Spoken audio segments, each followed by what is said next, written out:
দাদাবাবু, খাবারটা তো নিজে থেকে আনেনি, ওকে তো আনতে বলা হয়েছিল। আপনি ওর উপর রাগ করলেন কেন?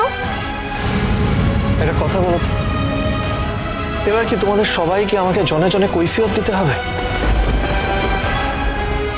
দেখো সুবলা, একটা ছেলে যদি পুলিশের ঘা খায় না, তাহলে তার পক্ষে সুস্থভাবে নর্মাল লাইফ লিড করা সম্ভব হয় না। তোমরা বুঝবে না তো এটা? কি করে বুঝবে তোমরা বলো? তোমাদের জীবনে এরকম ঘটনার সঙ্গে তোমরা তো প্রায় পরিচিত হতে থাকো, তাই তোমাদের পক্ষে বোঝা সম্ভব নয়। তুমি আমাকে কি মনে করেছো বলো? কি মনে করো তুমি আমাকে? কেন আমাকে এভাবে অপমান করলে তুমি? আমার দোষটা কি? আমি তো এখানে নিজের থেকে খাবারটা নিয়ে আসিনি। তখন আমাকে বলা হলো আমি সঙ্গের মতো দাঁড়িয়ে আছি, তোমার জন্য খাবারটা আনিনি, তাই আমি তোমার জন্য খাবার আনলাম আর তুমি এইভাবে ফেলে দিলে। পুলিশের জাল তুমি আমার উপর কেন মেটাচ্ছ? তুমি কি আমাকে একবারের জন্য জিজ্ঞেস করেছো যে এটা আদৌ আমি করেছি কিনা? আমার সঙ্গে কথা না বলে, আমাকে না জিজ্ঞেস করে তুমি আমাকে অপরাধী বানিয়ে দিচ্ছ। তুমি আমার উপর ঝাল মেটাচ্ছ। আর একটাও বাড়তি কথা আমি শুনতে চাই না। অনেক কথা বলেছো তুমি। চিল, আমি ঘাসে মুখ দিয়ে চলি না। সাক্ষ্য, কেন এইভাবে দাঁড়িয়ে এখানে অশান্তি করছিস? কোথায় দাঁড়িয়ে আছিস তুই ভুলে যাচ্ছিস? এই বাড়িতে এরকম অশান্তি হয় না কোনোদিন।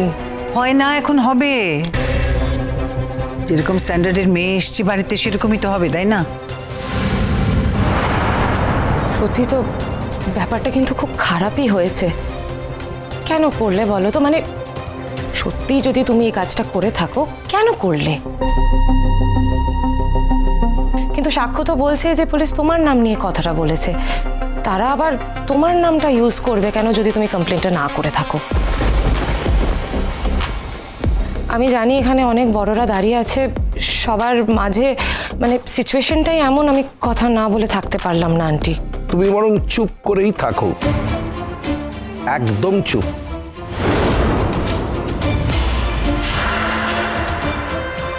ঝিল, তুই কি এরকম ধরনের কোনো কমপ্লেন করেছিলি পুলিশের কাছে? কোনোদিনও না বাবা, আমি এরকম কিচ্ছু করিনি। তোমার কি মনে হয় বলো তো, আমি এতটাই অকৃতজ্ঞ যে আমার প্রাণ বাঁচিয়েছে, আমি তারই নামে গিয়ে কমপ্লেন করব? হ্যাঁ, ও আমার সঙ্গে অনেক খারাপ ব্যবহার করেছে ঠিকই, কিন্তু এটাও ঠিক, ও আমাকে বেস্ট ট্রিটমেন্টটা দিয়েছে, অনেক সেবা করেছে আমার। আর এটুকু বোঝার মতো বুদ্ধি আমার আছে। তোমরা সবাই মিলে আমাকে ভুল বুঝছো। না, আমি তোকে ভুল বুঝিনি তো। আমি শুধু একবার চেক করে নিলাম। মানে আমাকে তো খুঁজে বার করতে হবে যে তোর হয়ে এই অ্যাপ্লিকেশনটা কে করলো, আর পুলিশ সেটা রেজিস্টারই বা করলো কিভাবে। বাবা প্লিজ প্লিজ বাবা, এটা হতে পারে না। এখনো ভালো সাজতে চাইছে। বাবা, আমরা সবাই জানি যে তখন আমাদের সম্পর্ক ভালো ছিল না। ওর মাথা গরম ছিল আর ওই কমপ্লেনটা করেছে, সেটা মেনে নিক সবার সামনে।